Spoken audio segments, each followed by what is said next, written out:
Good evening, everybody. It's your girl Dallas B of Melanated and Candid. I thought I'd get on here today after all the hoopla around the Oscar debacle and kind of weigh in and give my perspective. Before we get into that, understand that everything used here, the imagery and everything is done so in fair use. I also want to throw a disclaimer in there that while facts will be presented during this discussion, opinions or the opinion section are my opinions alone and do not necessarily represent the opinions of Melanated and Candid. So back to the story.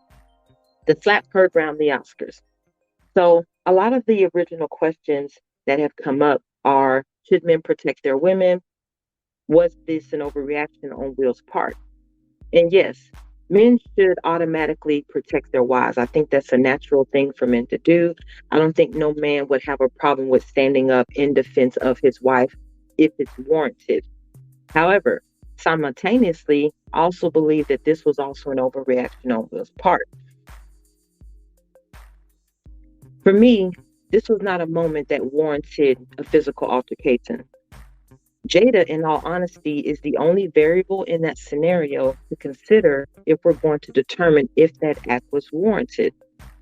If you remove Jada from the incident, you eliminate the incident. So a lot of people ask, how can you remove Jada from the incident? For me, that's easy. It's because I don't see past the joke that many women thought was in poor taste.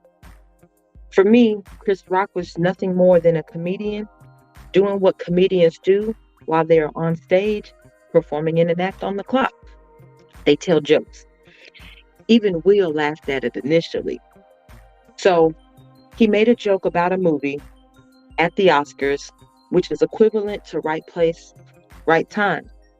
Everything that transpired after that, after the laughter, was an overreaction on his part. To prove my point, comedians have come and gone, and they have joked about a lot of serious incidents that many of us are aware of. For instance, comedians have joked about 9/11. Comedians have joked about AIDS epidemic that many of us have lived through, no family members who are living through it. They've also made jokes about the Holocaust and World War II. In more recent terms, we've also joked about COVID-19. So to put all that into perspective, all of those issues that I brought up that comedians have discussed, they all saw mass casualties. Whether you just want to look at casualties in America, for instance, from 9/11, or you want to look at global casualties in reference to C-19.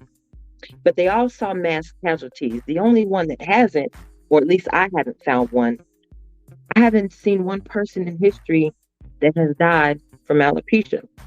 Now, it's not to say that that's not the immune disease that doesn't bring grief or stress to a lot of women and or men for that instance. I don't think nobody is comfortable with losing their hair. But I haven't found one situation or one case in history where an individual with alopecia happened to die from that disease. It's not a terminal disease. Then there's the event. A lot of people are saying, well, she was offended by the joke. She has alopecia. She's suffering from this. My thing is, how does she get to be offended by that joke? I thought Jada said that I am not my hair.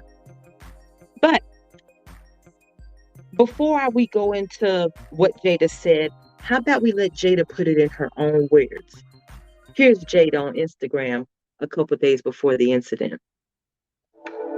Being a Black woman and dealing with hair in Hollywood, especially in the era that I came up in, having your hair look as European as possible was always the thing. And that was really challenging, because I liked my hair out wild and curly, but nobody wanted that. So I always had to do my hair in ways that didn't feel natural to me because I was trying to play the game. So if I'm doing a cover, everybody, oh, we put your hair straight and flowy. And it's like, all right, cool, but that's not really like what my hair likes to do. So I had to learn to get the courage to just go, nah, I'm not doing that. Which is why I feel the freedom today. I don't give two craps what people feel about this bald head of mine. Because guess what? I love it. She loves it. So after all of that, Now everybody is talking about how that incident brought awareness to alopecia and so much attention to the autoimmune disease. But speaking of attention, I have a question. Is it possible that the entire event was staged? Now, for me, the jury's still out on that one. I don't necessarily think that the event was staged. Maybe a portion of it was. I'm not 100% sure. Like I said, the jury's out on that one for me. However, and the reason why I asked that, because it's very interesting to know that Pfizer was a top tier sponsor for the 2022 Oscars.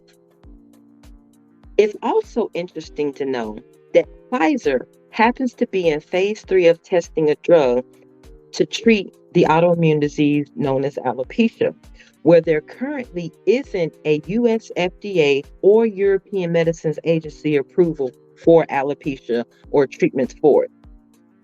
Not to mention, they're also projected $750 million in annual revenue because of this drug. So you ask yourself, is it a coincidence? Maybe, maybe not. Like I said, for me, the jury's still out. Not sure if it was staged or not, but whether the incident was staged or not, let's just say the event wasn't staged. In my opinion, it was an overreaction on Will's part. It was nothing more than a joke that was told at the Oscars. Like I said before, right place, right time. So you all be the judge. I know we've all had our opinions on that, but let's not get too deep off into the weeds of that incident or what happened prior to that or people's mental state, and look at the incident for what it was. Chris Rock was on stage telling a joke, doing what he was paid to do at the moment. So again, in my opinion, no, it wasn't warranted. And yes, Will overreacted to the entire incident. And again, this has been your girl, Dallas D. That's just been my take on the incident. I hope you guys enjoyed the content. Feel free to like and subscribe. And I hope you all have a good evening.